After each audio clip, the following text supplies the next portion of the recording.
This is the Protestant Libertarian Podcast, a project of the Libertarian Christian Institute and part of the Christians for Liberty Network. I really hope that you guys enjoy today's show.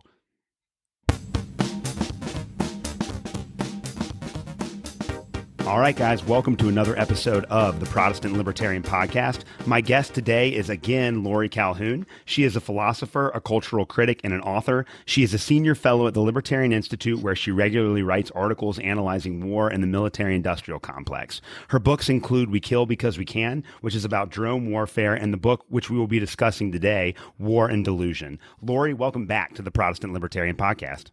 Hello, Alex. So your work focuses on war and its consequences. When did you first start thinking about the morality of war?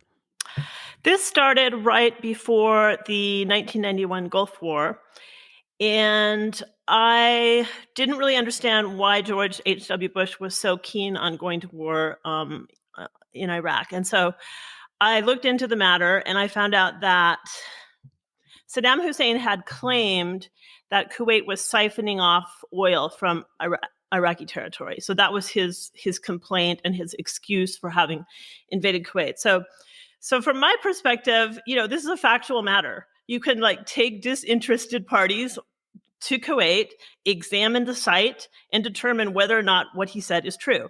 That's how you resolve this problem. If he's right, you ask Kuwait to stop doing it. And if he's wrong, you tell him he's wrong. But instead, George H.W. Bush was just gung-ho to have a war. And so my thinking was, how does bombing Iraq, filled with innocent people who have nothing to do with this conflict, constitute a moral or a just act? How is that supposed to, mesh with our beliefs about the requirements of justice? Yeah. And so your book, War and Delusion, was written in 2013, which was right in the middle of the United States war on terror. And again, very ambiguous war, a lot of the same problems that you alluded to with George H.W. Bush, or some of the same problems we were seeing with George W. Bush during that time. What motivated you to write the book, War and Delusion, in the middle of the war on terror? Well, what motivated me to publish it was probably in part what you just described, that we were in the midst of this complete quagmire of killing, a real orgy of killing. But I had been writing parts of it since 1999. I actually began writing essays on war on March 24th, 1999, when Bill Clinton began bombing Kosovo. And I wrote a whole slew of essays, basically trying to figure out why leaders such as Clinton and before him, George H.W. Bush, believed somehow that war was the solution to any of these foreign policy issues. So I wrote some very basic essays. I mean, basic from my perspective in terms of looking at the logic of warfare.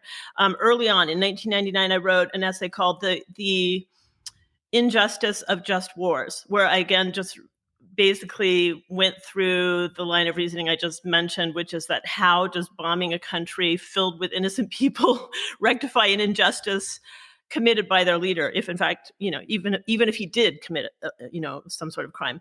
And I wrote an essay called Critical Reasoning Regarding War, where I analyzed a whole list of fallacies involved in the sort of reasoning that is used to galvanize people to support wars. And I wrote an essay called Just War, ? Moral Soldiers, ? Where I just analyzed basic concepts, in what sense is a soldier who goes out and follows orders obediently to kill anyone he is told to kill, in what sense is that a moral agent? So I wrote a whole slew of these essays, and then it just went on and on, with 9/11 and the invasion of Afghanistan, and then the 2003 bogus pretext for the invasion of Iraq. I just kept writing more and more essays. So I ended up having this huge mass of essays, and I decided to turn them into a book. And so that's what War and Delusion actually is. I took all of my essays written to that point, threw them together, and organized it so that all of my arguments would be in one place. So it wasn't like it wasn't as though I was just motivated in 2013. I was motivated to publish my findings as a result of about a 10-year process. Yeah, so your book, War and Delusion, is a critique of the just war theory, which has had a very long standing in the Western tradition, ways in which people have tried to philosophically and even theologically justify the case for war. And at the very beginning of your book, you make the very obvious point that many wars are predicated on this idea that war is an act of self-defense. And certainly in my lifetime, all of the wars that the United States has waged overseas has been based on that notion that we're just defending our own interest, and we have to launch these wars in order to protect ourselves from our enemies. What's the problem with the self-defense model of the just war theory? What's wrong with war as always being a form of self-defense?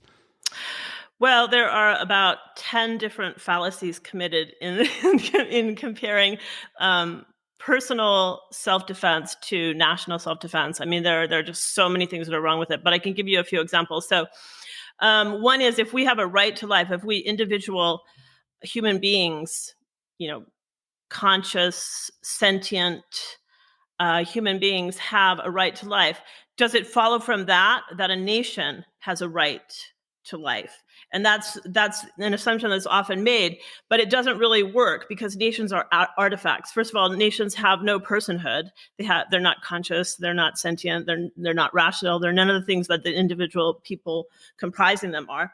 And it's also, so it's a fallacy of composition. You don't transfer your individual human rights to a nation state just because the nation state is filled with people who have human rights. So that's one fallacy of composition.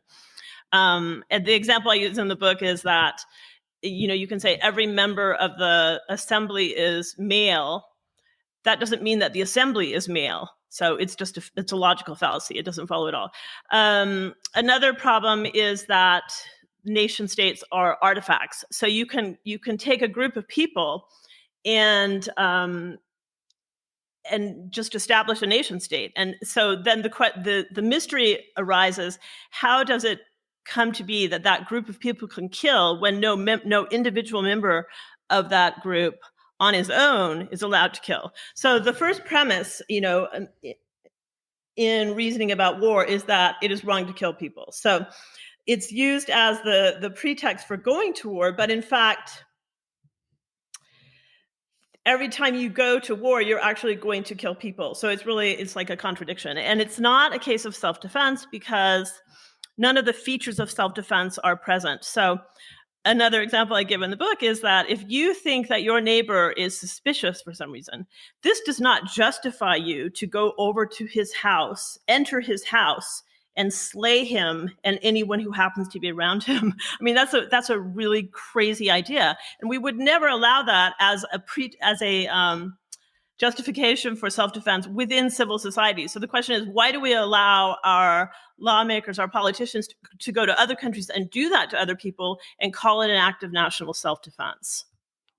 Yeah. And you go from there, and in your second chapter, you actually outline what the just war theory entails. So before we get any further into the conversation, just explain what exactly encompasses the just war theory, because I feel like a lot of people were all raised in the Western tradition, and we have this sense that there are times that war might be necessary. But in your book, you outline exactly what it is that philosophers and users of just war rhetoric mean when they use that language. So could you outline the classical conception of the just war theory for us?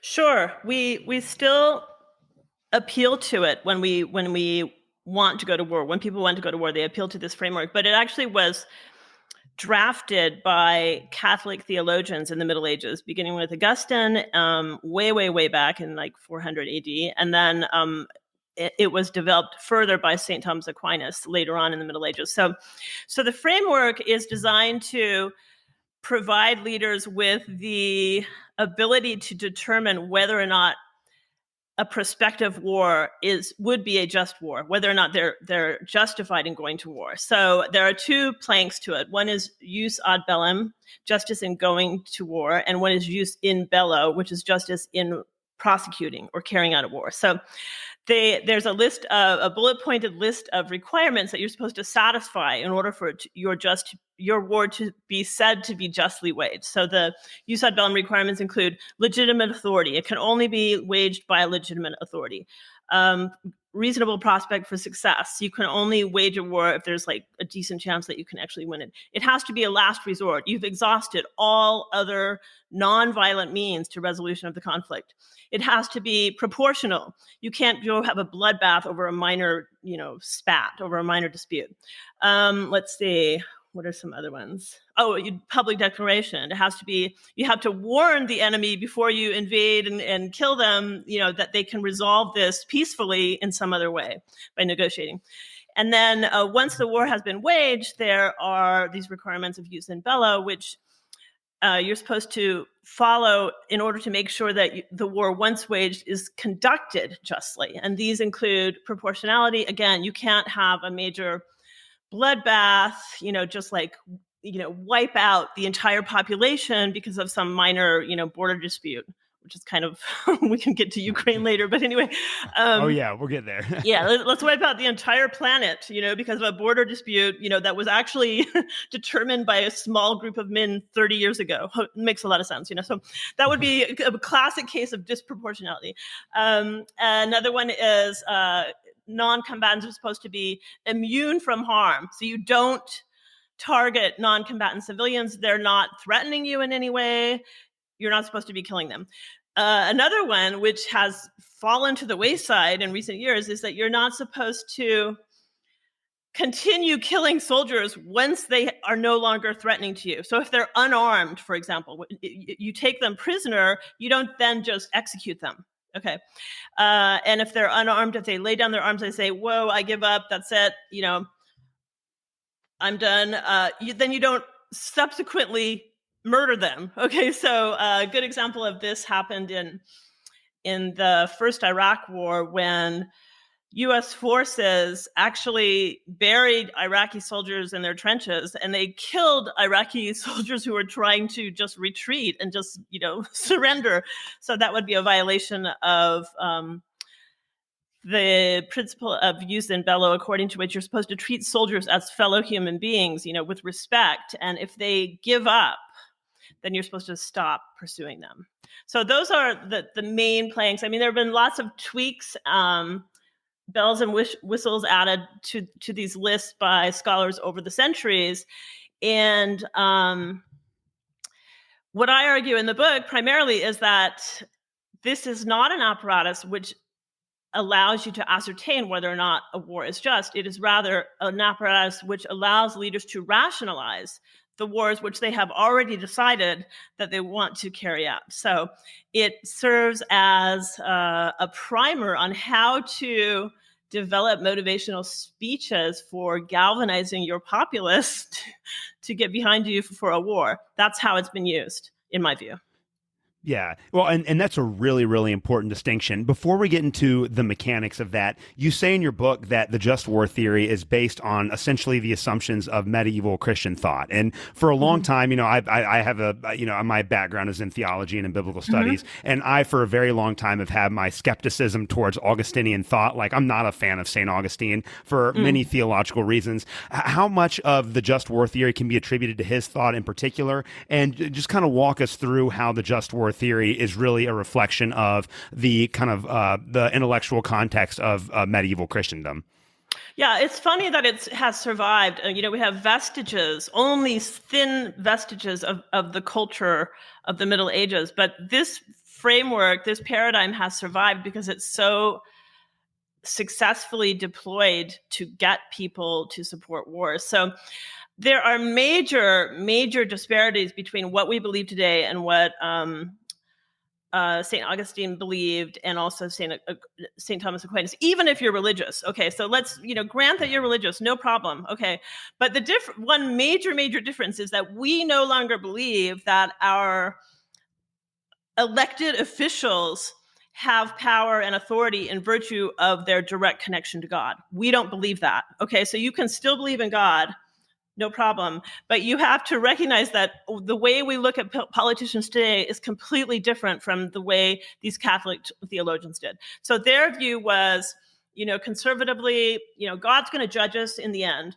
But for now, just do what your leaders say because they have the wisdom that's been imparted to them by God. We don't believe that anymore. I mean, we know what our politicians are all about. They're a bunch of lying, conniving opportunists who claw their way to the top. We know this. And yet, the minute they start dropping bombs, everyone lines up behind them as though they were somehow divinely inspired. So you saw George W. Bush talking about having conversations with God.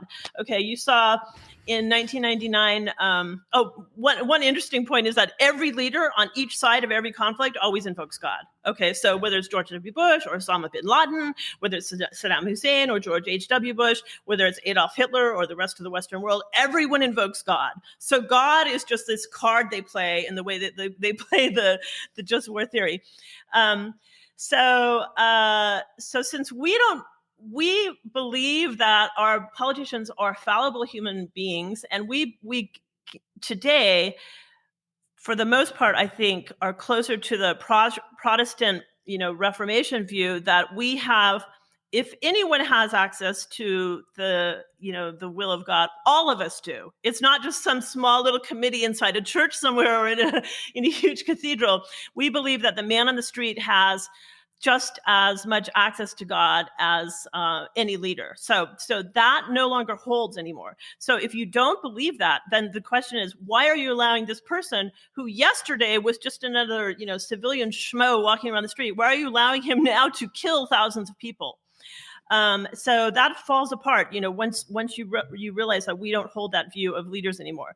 I think that these Catholic theologians were very intelligent, and they lived in a milieu where that was just accepted. It was just like an accepted part of reality. I mean, you can always find examples in great scholars who were very intelligent, but because of where they lived and when they lived, they had, a few odd views. Aristotle's another example. He thought that women were, not full persons, but that's okay because he lived in a different place. Doesn't mean we have to invalidate every single thing he said. He had lots of good things to say too, but he was wrong about some stuff. And in the case of the just war theorists, they held this view of moral and legal authority, which we do not hold anymore. And so then the question is, why do we allow these leaders to continue to wage these wars that are actually causing so much harm to so many innocent people? And they do it on the pretext of protecting some of those people. It's, in a way, very crazy.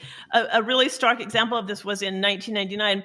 Bill Clinton was in the midst of this really sensational scandal involving Monica Lewinsky. And I don't want, it may or may not have been a literal wag the dog situation, but the minute he started dropping bombs on Kosovo, all of that ended. No one talked about Monica Lewinsky anymore in the blue dress and all that nonsense. So no one talked about it because everyone decided we have to line up behind the commander-in-chief and support the war effort. So it's very, very powerful, and it's very deceptive in my view. Yeah. Well, I have always just accepted the just war theory because I was brought up as a Christian, and I was just taught that there were times that you had to go to war. That was the nature of reality. But it wasn't until about 4 or 5 years ago when I really started becoming skeptical of centralized power that I began to realize that a lot of what I had been told about war was very hollow. You spend the rest of your book kind of breaking down all of these different components of the just war theory. So I want to go through some of the major pieces of that theory that you address in your book. The first one, and you already kind of alluded to this, is that in every single war, both sides claim that they are in the right. Like, both sides claim to be waging a just war. How does that fact alone show the inconsistencies of the just war theory?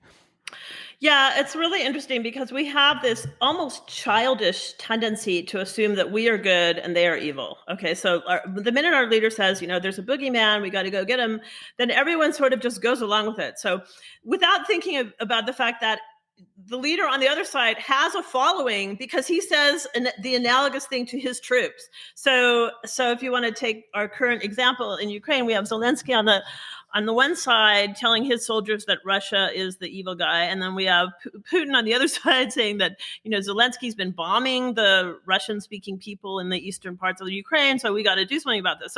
So we have this conflict between two leaders, each of whom claims to have justice on his side, and the soldiers are fighting under the interpretation of their commander-in-chief. Okay, so they're told they have to fight, to the death because justice is what's at stake. And they're both told this on both sides.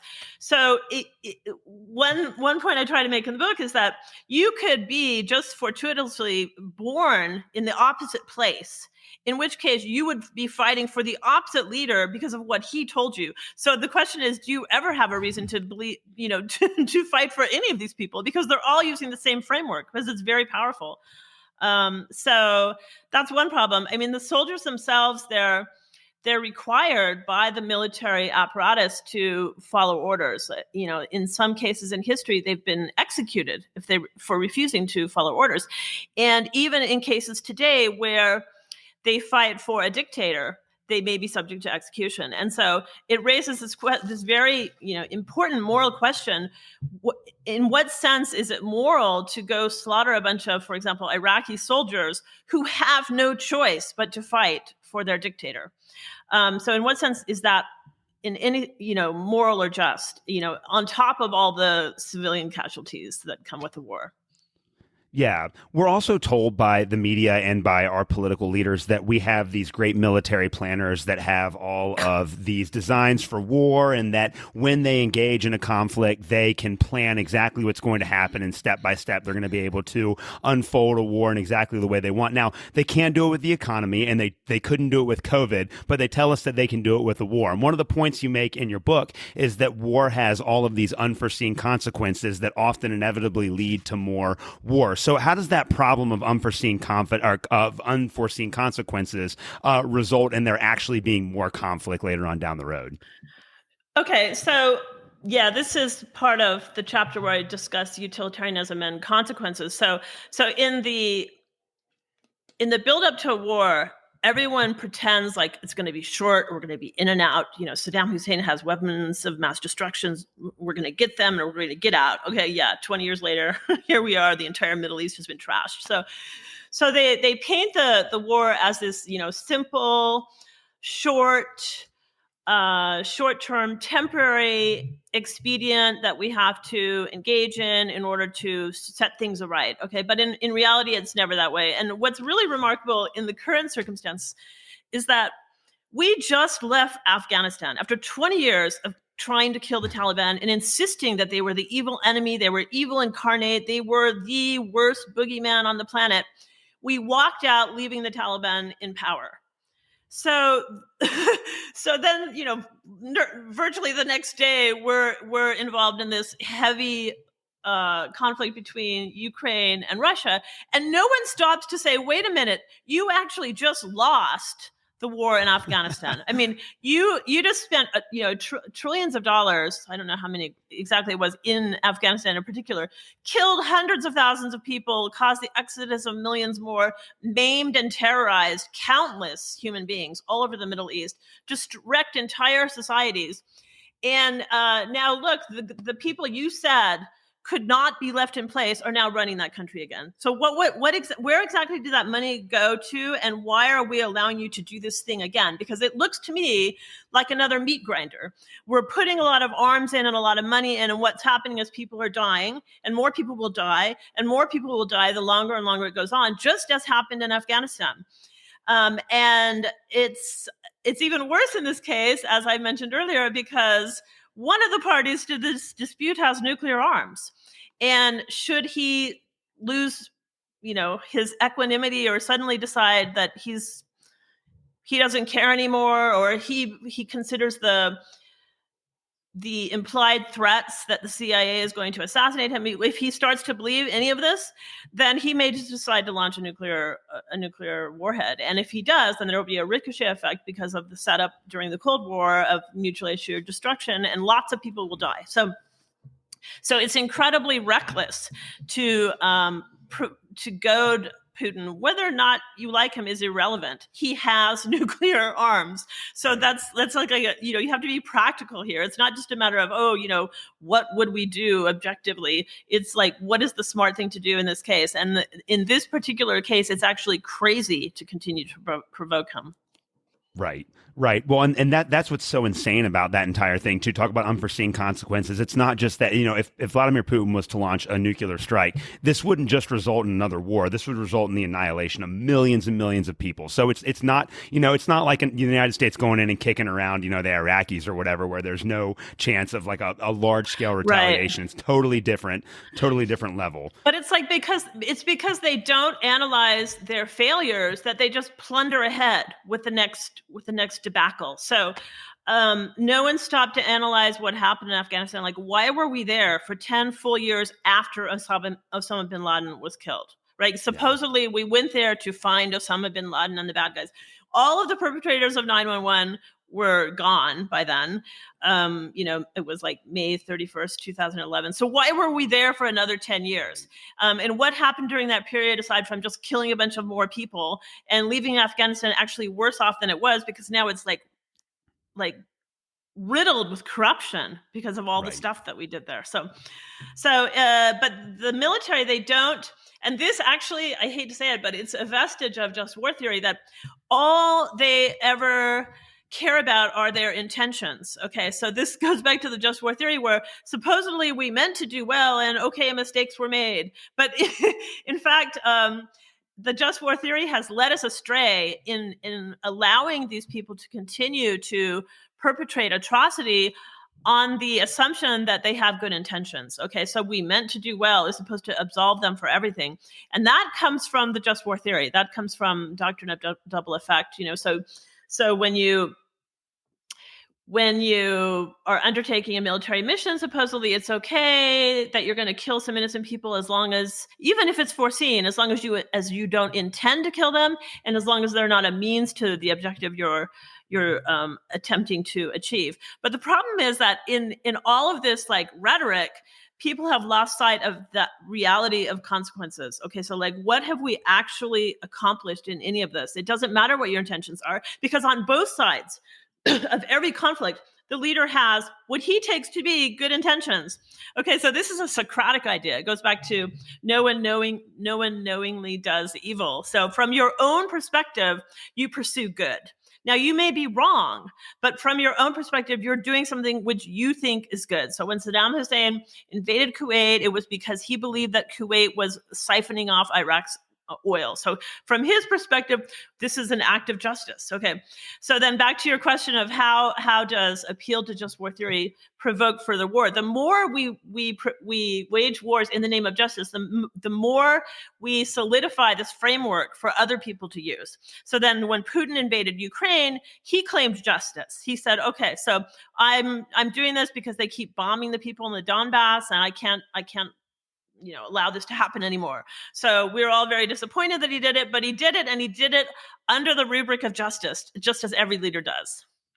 Yeah, well, that segues perfectly into my next question. So in the book, you make the point that especially when it comes to the American military machine, a lot of our wars are kind of crouched in this language of humanitarianism. We fight wars because we want to help people that don't have freedom, and because there are all of these people that are being taken advantage of overseas. And so we have to go and fight a war, or these people will never be free. I mean, that was basically how they sold Iraq and Afghanistan to us. And you make as an example in your book what happened in Kosovo in the late 1990s. Now, I was like 10 years old or 9 years old when that happened. So I have vague recollections of seeing that on TV. That was my first ever experience with any sort of foreign policy, anything. But until I read your book, I didn't even really know what happened in Kosovo. Could you walk us through what happened in Kosovo in the late 90s, and why that shows that wars waged for the sake of humanitarianism and aid are oftentimes extremely unjust and don't actually result in people's lives being made better? Yeah, sure. Okay, first of all, you need to know that in the Balkans, there was basically a free-for-all of killing going on for centuries. Okay, so there were the ethnic Albanians, the Serbians, the Croatians, and the Bosnians, and they were at each other's throats for hundreds of years. Okay, so what happened was Bill Clinton decided that he would select one of these parties out of the group, Slobodan Milosevic, leader of the Serbs, and claim him to be the biggest boogeyman of them all. Okay, so then what always happens is the assumption is time starts today. So Serbian leader Slobodan Milosevic committed an atrocity. Nothing happened before that. Nothing provoked him to do it. No, nothing happened. History began on the day he did that thing, and then we have to redress it. So the same thing happened after 9/11. 9/11, there was no precedent to that. There was no like reason for the anger of the terrorists. I'm not saying they were in any way justified in what they did, of course, but there was a history that led up to their anger, and that explains what they did. So same thing in Kosovo. So what happened is he just decided to basically turn the Serbs into the evil enemy, even though in fact all sides had committed crimes, against each other. And they all had these huge histories of crimes, like people in their family had been murdered by one of the other factions. And so it went on and on and on. And what was interesting about the bombing of Kosovo is that Bill Clinton and Madeleine Albright, the Secretary of State at the time, claimed that this was a humanitarian intervention. And the reasoning was supposed to be, oh, look, they don't have any oil. So obviously we're not doing it for oil. And there's no strategic advantage to our supporting, the Kosovars. We're actually doing this just out of morality. So, but then when you look at the actual execution of the war, they dropped bombs from really high in the sky to avoid any danger to the soldiers, okay? And they didn't put any troops on the ground. And as a result, they killed a lot of civilians in supposedly carrying out this mission of humanitarian intervention. So they killed convoys of refugees attempting to leave. They're trying to get away from the bombing, and they bombed them. So, and they killed, all sorts of other people. They bombed the Chinese embassy because the CIA gave them a bogus coordinate. And so of course that caused a little bit of international strife. They killed all these people who were entirely innocent. And so the pretext was humanitarian intervention, but more people on the ground were killed after the bombing start than before, in part because the soldiers on the ground were provoked to be even more savage than they were before because of the bombing. So in fact, it was kind of a sham. And, one take on the 1999 Kosovo bombing was that it was actually designed primarily to rationalize the ongoing existence of NATO post-Cold War. You might say, oh, NATO existed to protect us from the evil USSR enemy. Well, then the USSR dissolved. So then why does NATO exist anymore? We better find something for NATO to do. We'll send them to Kosovo and carry out this humanitarian intervention. They also did the Libyan intervention in 2011. So, and now look what NATO is doing. We're basically getting very close to a nuclear war, unfortunately. But there is something to that. The institutional conservatism, the people who work in these institutions want to defend the institution itself. So they don't want to lose their job. So they're just these very basic, principles of self-interest can lead these military institutions to continue to proliferate, get bigger and bigger, and actually find wars to fight just so that they can justify their own existence. Yeah, and just to be clear too, I forget who I was talking to. I don't know if it was somebody on the show or somebody off of the show, but isn't it true that NATO has 5,000 full-time employees or something like that, all making pretty good money? Oh yeah. No, they're very powerful, and in fact, given their original raison d'être, they shouldn't actually exist. It's just like this boondoggle, and so at this point, they're causing more harm.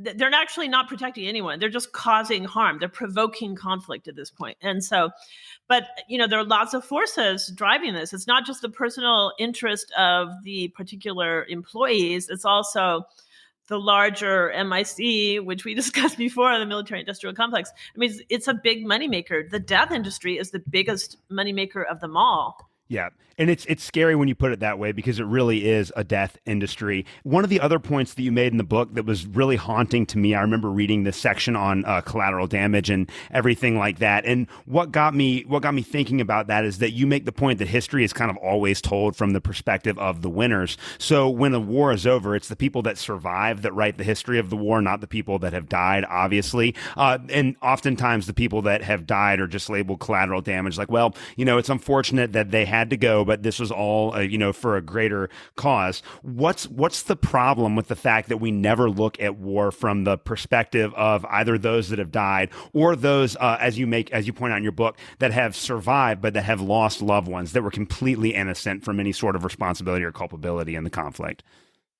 Yeah, I mean, this basically impugns the notion that wars are waged in the name of democracy. It's actually the opposite of democracy. So the people with the least amount of value in the war framework are civilians. And so they're expended as coin in these wars. And we never find out, the truth of the war from their perspective because they don't exist anymore. And as I said in the book, the soldiers who are harmed, who suffer PTSD, they're just discredited. We don't have to listen to them because, now they're mentally ill because of their PTSD. And so the only people who survive are the ones who are not troubled morally by what has gone on. And so I analogize it to a case in civil society. It would be analogous to only listening when you have a person who's suspected of murder and you only look at the evidence from his perspective. Well, every person, excuse me, every person who is indicted on charges of murder, suspected of murder, nearly everyone claims that they're innocent. Okay, so if we only listen to the people who actually carried out the acts or were believed to have carried out the acts, then it would seem that no one ever actually committed murder because the victims are gone. They can't stand up and explain what happened. And so we would just have like the whole society would be a bunch of murderers walking around, if that's what the analogy would be, because we only listen to the people who prevail in the conflict. And it does, the fact that an army prevails in a conflict does not prove that they were right. It proves that they had military might. So unless you believe that might makes right, in other words, that moral relativism is true and there is no absolute morality, unless you believe that, then there's something wrong with the whole framework, because there's no reason for believing that the army that kills the most people is actually the one that had justice on its side. And yet both sides claim that they have justice on their side. And at the end of the conflict, the victors write history, as you said. Right. Another point that you make in the book after that is that according to the just war paradigm, a war can be justified if it is called by a legitimate leader who has right intentions. Now, I'm not quite an anarchist, so I do believe, I guess, in a minimum sort of government, but I have a hard time with the idea of legitimate leaders having good intentions. What's the problem with both of those assumptions? Well, the one problem is the one I mentioned a moment ago, is that the leaders of both sides claim that they're doing something right. It's almost analytically true. You do something because you think that it's good in some sense. There's some objective you want to achieve, and so that's why you're doing what you're doing. So the intentions thing, that applies to everyone. I mean, it's, again, the Socratic point, no one knowingly does evil. Like, maybe you think that Putin is evil, but from Putin's perspective, he's doing something which he thinks is right, and he thinks that the West is wrong, to have instigated the coup in 2014 in Ukraine, and he thinks that the Ukrainian government is wrong to bomb its own people. So these are, distinct perspectives. They clash. They both think that they're right and the other side is wrong. And so the intention thing doesn't resolve anything, because everyone claims to have right intentions. So that doesn't resolve anything. So then what about legitimate authority? And this gets back to why the just war theory doesn't apply anymore. We know how our leaders became leaders. They were elected through a political process. They were, doing their job, whatever, they were a businessman or whatever their job was. Some of them are just professional politicians. And eventually they rise to the level of being the leader of the land for whatever reason. So we have Joe Biden now, who doesn't even seem to have like his full mental capacities. And yet it has the power to command the US military, including the use of nuclear warheads, should he decide that this is a good idea. So the legitimate authority problem is that nations are artifacts, and leaders are elected by groups of people who gathered together supposedly to support themselves and to promote their own interests. But then in the end, the leaders have a power that is so vast because of the nature of modern technology that they can wipe out all of the interests of their constituents who gave them the power to do that. So it's really paradoxical. And I think it highlights another huge distinction between the medieval world, when this framework was championed by Catholic theologians, and the modern world, when it continues to be championed, and yet it doesn't really make sense anymore. So one point I make in the book is that it's not inconceivable to me that were they alive today, Aquinas and Augustine would oppose modern war, because it's completely different. It bears no resemblance to the practice they talked about. For one thing, I mean, even the most minimal difference here is planes didn't exist. There were no planes, right? So the concept of national defense could be conceived of on analogy to protecting the perimeter of your property. Okay, so you have a house, you hear an intruder, you get your gun, you get ready to protect yourself, fine. That was how they could conceive of, territorial integrity and defense, because protecting the perimeters of the property of the country was a form of kind of territorial defense that could be analogized to the self-defense of individuals and small groups, families, for example. But today we have planes. So what happens is planes fly thousands of miles away and drop bombs on other people's property. Okay, so that's a completely different concept of war from what was known about in medieval times. So I think it's actually quite plausible that those astute thinkers would no longer support the practice of war today, because it's no longer carried out in a way that bears any resemblance to self-defense. Yeah. Another point that you make along with the leaders is the nature of being a soldier in modern warfare. And we kind of have this image of the soldier as being like these very noble and heroic figures. And I have a lot of friends that are veterans, and a lot of them are way tougher and way braver than I am. And I mean, a lot of them sign up with very good intentions, thinking that they're going to go out there to make a difference in the world. And so I have a lot of respect for them for that perspective. But you say that in your book, the economics of the military, the way that they offer financial incentives to soldiers in the modern world, make them more like mercenaries than like traditional historical soldiers. Could you explain what you mean by that? Sure. This has become more and more obvious in the drone age, where people are enlisted to serve as drone operators, and their position now is to sit thousands of miles away from the conflict zone, push buttons, and kill people. So it used to be that soldiers had to have courage to be soldiers. So in order to enlist, like your friends, you would say you have to be willing to risk your life, and you have to have the guts to do this. And leaders themselves, way back when, fought next to their soldiers. Okay, so these are two very big differences. Our leaders, they're sequestered behind bunkers. They will never, ever be harmed by their decisions to wield military force. Even in the event of nuclear war, they are the only people who have access to effective shelters. So it's really odd, because we still pretend like the leaders themselves are courageous, when in fact they need no courage whatsoever to do what they're doing, because they're never at any risk. And now drone operators, as the military becomes progressively more automated, the requirement of courage is being removed from the job description of soldiers as well. I actually have an essay, which in a way I guess is incorporated in War and Delusion. It's called "The End of Military Virtue," and it shows how risk aversion has led us to this point where we're automating war to the point where at some point it's just going to be people pushing buttons, and the only people who are actually going to be at risk will be the civilians on the ground. So, which is ironic, to say Right. the least.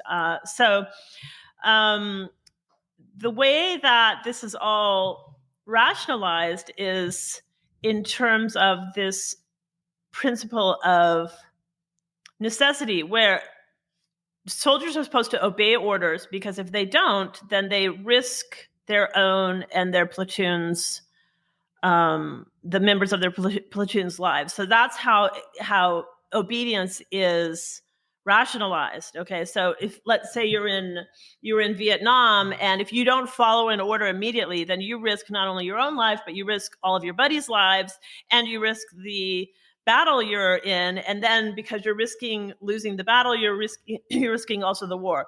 But what's happened now is that the requirement of obedience is still there, even though all this other stuff has fallen to the wayside. So drone operators are asked to push buttons to kill people who are located in areas outside areas of active hostility. So there are no soldiers on the ground to protect.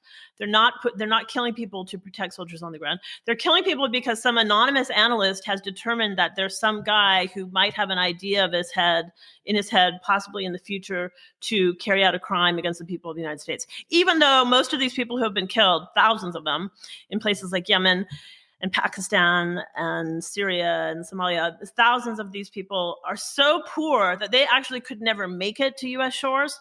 So we're just, in effect, killing people now. And that's why when I call it a death industry, I mean it quite literally. Yeah. Well, and that brings us to one of the next points in your book as we kind of get to the big conclusion of your critique of the just war theory. You have a chapter that's entitled The Moral Fog of War. And in that chapter, you argue that the nature of warfare overrides all traditional moral norms. Why is the idea that war can be moral just a complete illusion? Because the people who are killed in war have nothing to do with the crime said to justify recourse to war. Okay, so again, and going way back to Saddam Hussein in 1991, let's say he committed a crime. Let's say he was wrong and he just decided to invade Kuwait just because, not because of what he said, which is that Kuwait had been stealing his oil, but just because he felt like killing people or whatever. Okay, fine. Granted, he's a bad guy. We all know he's a dictator who actually was empowered by the United States, as a matter of fact, through providing him with weapons throughout the Iran-Iraq conflict. He was just a schmo on the street until we, gave him all this technology, and then he became, a murderer and a dictator. But let's say any of these leaders has actually committed a really bad, grievous crime. Then the question is, how does going in and pummeling their entire population redress that evil? And the answer is that it does not in any way. So even if you achieve your goal, so for example, the forces of Iraq did withdraw from Kuwait at the end of the war, but then what happened was Saddam Hussein was still in power. And as we imposed sanctions on the Iraqi people, they died. So the people who died, the person who died was not Saddam Hussein. Throughout the period of the sanctions after the 1991 Gulf War, the people who died were children who were deprived of clean drinking water. Why? Because we had bombed the water treatment facilities. So they had no access to clean water. And then we imposed sanctions, which made it impossible to purify the water and made it impossible for them to get medicine when they got ill from drinking the dirty water. So we killed hundreds of thousands of people. And so the question is, how can that possibly be moral? So let's say Saddam Hussein committed that crime. Okay, fine. Why did we go on and kill like 1 million people afterwards? Yeah, it just doesn't make any sense. And then, again, I think a good counterpoint to that, too, is, again, I'm not justifying the Russian invasion because I think Vladimir Putin is a horrible person. And I think that what's happening in Ukraine is totally evil. But he didn't go after the water treatment plants and after the critical infrastructure in the same way that the United States always seems to do when we invade a foreign country. And it's horrible. And again, it comes back to this intention thing. So, when Donald Rumsfeld was asked about things like the looting of the museums in Iraq after the second Gulf War, he said, "Oh, stuff happens." so like we destroy these people's, entire culture. Their museums were all looted. We reduced them to horrible levels of poverty. They had no access to electricity and water in many parts of the country. I mean, the place, we turned it into a basic wreck. And same for Afghanistan. And yet it's supposed to be like, oh, but we had a just cause. That was actually one of the requirements of Jus ad bellum, just cause, which I didn't mention because it's tautological. I mean, everyone who wants to go to war thinks that their cause is just. So basically, and like the ultimate problem with the theory is that the person who has the prerogative to interpret the meaning of all of the other requirements is in fact the legitimate authority. So he says it's a just cause, therefore it is a just cause. He says it's proportional, therefore it is proportional. He says it's a last resort, and it becomes a last resort because he refuses to negotiate. So therefore it's a last resort. Ah, voila. So we have that going on right now, with these so-called diplomats who refuse to negotiate. Like, why do we have a State Department at this point is my question. It's like, they refuse to negotiate. Yeah. It doesn't make a lot of sense. And you also point out that war is completely antithetical to the ideas of democracy and universal human rights. Now, after the last 3 years with COVID and everything that's gone on in Ukraine, I'm not sure if democracy and universal human rights have a whole lot of meaning to our political class anymore, unfortunately. But to the average person, those two concepts actually mean something. And we think that organizations like NATO and the United Nations are supposed to uphold universal human rights and democracy and all of that. But you claim that they're completely incompatible with the idea of war. How is that the case? Well, war is the ultimate expression of tyranny. Okay, if you look at the concept of tyranny and a tyrant, what a tyrant does is he can't persuade you to agree with him or to give up your claims. And so he kills you. He says, off with your head. So that's exactly what war does. War is a renunciation of any nonviolent means to resolve a conflict. So you've just decided, I'm going to go kill a bunch of people. I'm not going to listen to what you have to say. I'm not going to try to assess the situation, look at the facts, look at the best way to resolve the conflict. I'm just going to kill a bunch of people.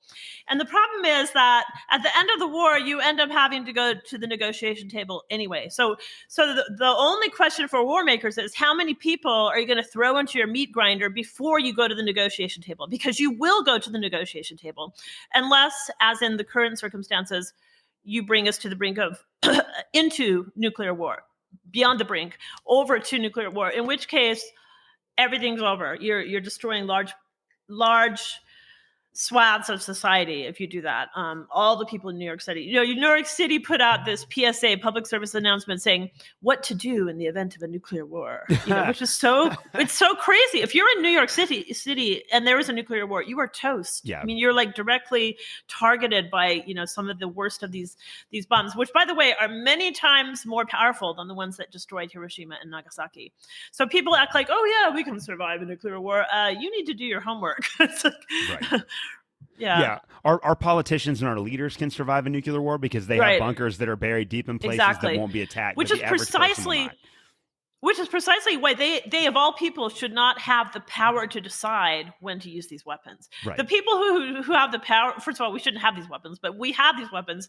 And so the only people should be the ones who actually have their lives on the line. It shouldn't be people who actually have nothing to lose, because it's another case where it's complete example of oligarchy, the oligarchic system we live in, of a few powerful elites who have access to means of protection which we don't have access to. And so it's really crazy that they should actually be able to make these calls, because we're the ones who are going to perish in the event of such a war. Right. And I think that there's a general feeling at least in the circles that I run. I feel like most people kind of instinctively know that war is not a good thing, and that we should not try to get ourselves entangled in wars. But literally my entire life we've been at war with some country overseas. Mm-hmm. So why is it that people keep on supporting these wars over and over again, even though we continue to lose them? I guess a better way to put that would be, why do people continue to support politicians that wage these wars, even though we've never won one in my lifetime, and they only seem to make everything worse for everybody involved? In a word, propaganda.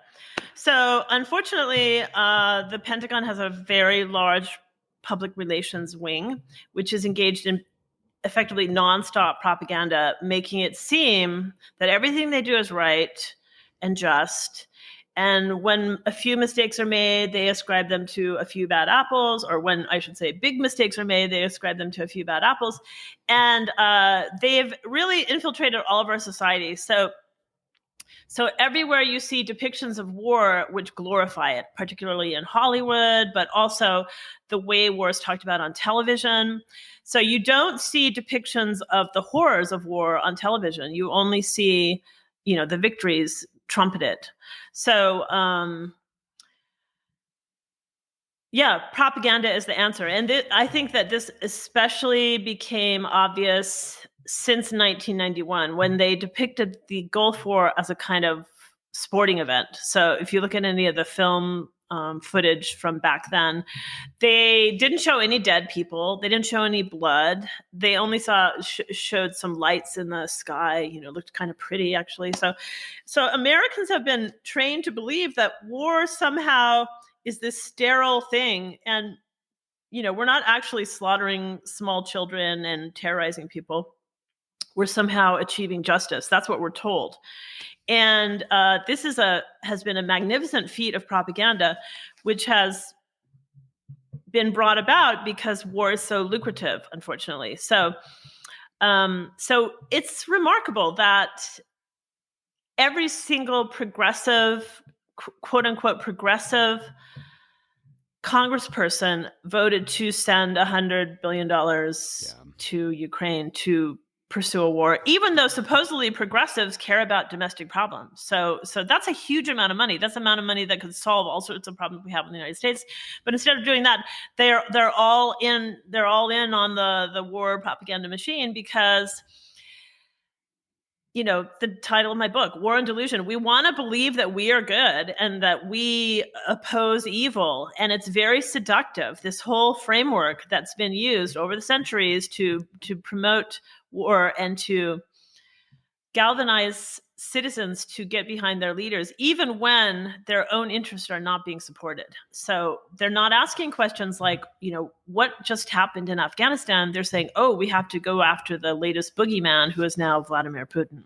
Yeah. How do you think we go about convincing people that war is counterproductive to all of us? Because it seems like it should be so easy, because the evidence is just overwhelming, at least in our American context, that it doesn't work. And yet so many people it's like you said, they believe the propaganda. So how do we go about convincing people that war is not a good thing for anybody? Well, I think a starting point would be to hold the Pentagon actually accountable for what it has done and the money it has lost. Like, you could just start with a basic question, like, what happened to the trillions of dollars that you lost track of? Okay, so we need to do an accounting. So the Congress needs to audit the Pentagon instead of just presuming that it's all good and everything it does is fine and it can do anything it wants and continuing to augment its budget. We need to have some sort of accounting of what they've done with all this money and whether any of the things they have done have actually helped us or they've actually made us less secure than we were before they did them. Yeah. And we talked, and the last time I had you on the show, I think it was episode 15, we talked all about the military-industrial complex and about how it's worked its way into every aspect of society. And so to any of my listeners that haven't heard that episode, it's really great. You should go back and check that one out.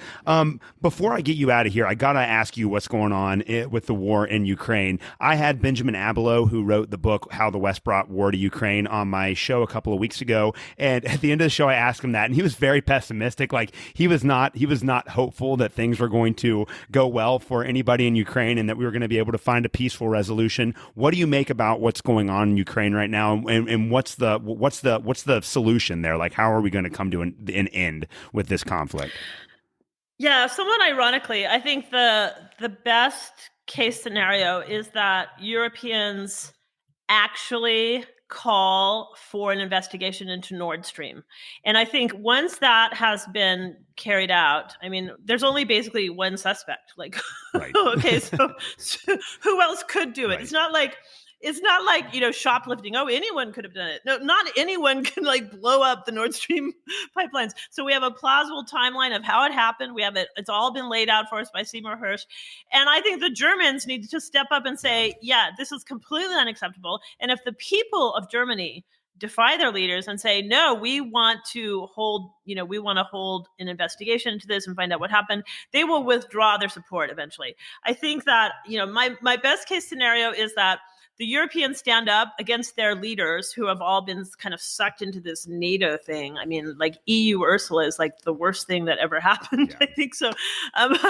They're all in this like little clique, and they've all decided that, Zelensky is this great person, right. When in fact he's just like a paid crisis actor, as far as I can tell. Literally, yeah. It's like, really? I don't know if you saw Sean Penn. He like borrowed some of, Zelensky's togs and went on television. He's wearing like camouflage and everything is right. promoting Zelensky. The thing is, like, it's farcical if it weren't so dangerous. I should say it would be farcical if it weren't so dangerous. But I think the best case scenario here is the Nord Stream sabotage happened. It's a fact. It was done. It was an international act of terrorism. And if Europeans, get their wits about them, there are a few people who are doing it. There are a couple Irish MPs in the EU, Mick Wallace and that other wonderful Irish woman, Claire. What is her last name? Anyway, so you know who I'm talking about. Yeah, the two Irish, the fighting Twitter, Irish. Yeah. So they are always up there saying, why aren't we investigating this? So I think the Europeans need to investigate this.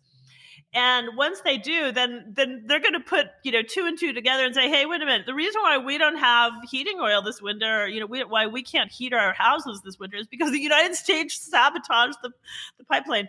Then why are we supporting them? They're just like completely, loose cannon rogues. I mean, we're a rogue state at this point. Right. This is what we're doing. And so I saw another feature in Der Spiegel. This will help in Germany. And even though it's awful, it's that the CIA has been stalking and like harassing anyone who supports Julian Assange. Okay, so if Germans get behind all of these stories and realize that, in fact, we're not helping them, we're actually harming them, then we could see them withdraw their support. And eventually, because their societies are at least nominally democratic, these people will be ousted. I mean, you can oust people at various levels, and we'll see some change. Another possible avenue offering some hope, as paradoxical as it may seem, is that Russia and China and Iran and everyone else we've been picking on could create an alliance, which makes it impossible for the United States actually to wage a war against them without committing complete suicide. And I'm not like, right. I'm not saying that won't happen, because anything's possible with these people, right. But it makes it less likely, I think. Yeah. What do you think would be the consequences for Joe Biden? Because I mean, really, he's implicated in bombing like a UN country, right? Because he just, if he is responsible for destroying the pipeline, that's an act of war against an allied country. What happens to him after this?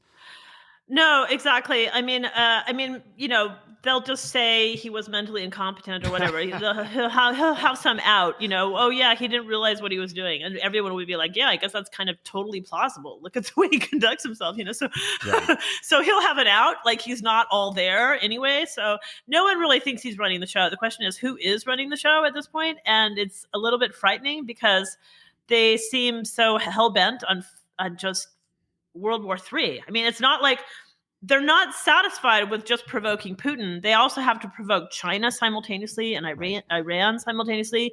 And it really makes you wonder whether we have mentally unstable people running the show, because it doesn't make any sense. I mean, they must be so convinced of their own safety in the event of one of these wars that they don't care. They're playing with nuclear fire and they don't seem to care. Right. Yeah. And it's just like, man, I don't know. These people can't be that stupid. But then, like, if they're smart, they wouldn't be making these decisions. I don't know what it is. They can't be that stupid, but they must be crazy. They're either like really stupid or they're really crazy, or maybe both. Right. VEL, Latin. So yeah. Which again is why we should not allow them to make decisions about whether or not we go to war, because they're always going to get it wrong. No. Yeah. No, exactly. And one initiative that's come up recently is this Defend the Guard Act, where people in the state legislatures are trying to pass laws which make it impossible to deploy the National Guard unless Congress officially declares war, because Congress has given over their authority, responsibility, and right to check the power of the president to wage war since 2001, since the 2001 AUMF. And look at the free-for-all of killing we've had ever since. I mean, if Biden had to actually go to Congress and say, should we wage a war in Somalia? I venture to guess that they would not eradicate it. I mean, Somalia is this, hellhole on the other side of the world, and it's filled with people who can't afford to get to our country, even if they hate us. So I think that if Congress actually had to put their name on the line, we would not have this endless war. Yeah. So I think they really have to take back control of the war-making powers as decreed as outlined in the Constitution. Unfortunately, there are a bunch of cowards at this point, like the progressive bloc. It's the fraud squad, it's completely pathetic. Progressives used to be the most dependable leftist anti-war force, and now they're completely out to lunch. Yeah. It's a shame. Well, Laurie, this has been an excellent conversation. You have me completely convinced that the just war theory does not work. Before I let you go, just tell my audience, what are you working on right now? And then where can people find your work? Okay, so my volume of Corona-apocalyptic essays will be out soon. It's being published by the Libertarian Institute. It's called Questioning the COVID Company Line. Let's see. Critical Thinking in Hysterical Times.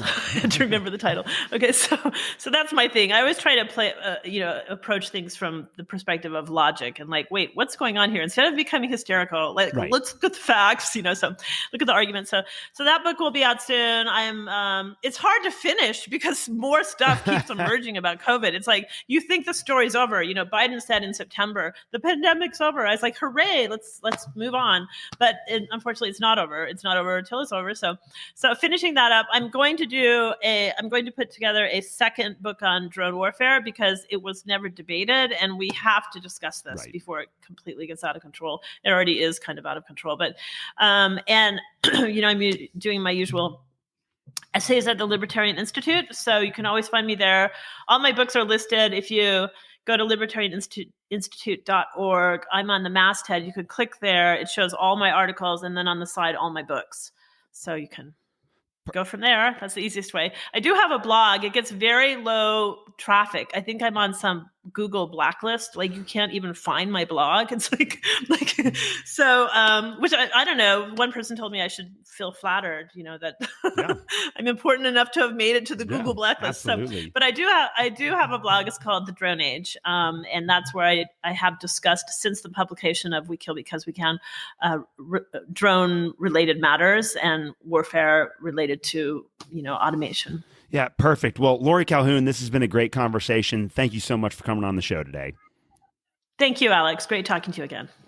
Thank you for listening to another episode of the Protestant Libertarian Podcast. If you have any questions or comments, please reach out to me at theprotestantlibertarian@gmail.com. You can also find me on Twitter. You can follow me at the handle @ProLibertyPod. Again, that is @ProLibertyPod. And you can also visit me at theprotestantlibertarianpodcast.com. At theprotestantlibertarianpodcast.com, you can also support the Christians for Liberty Network and the Libertarian Christian Institute. Thank you guys so much for listening to this episode, and we will see you next Tuesday.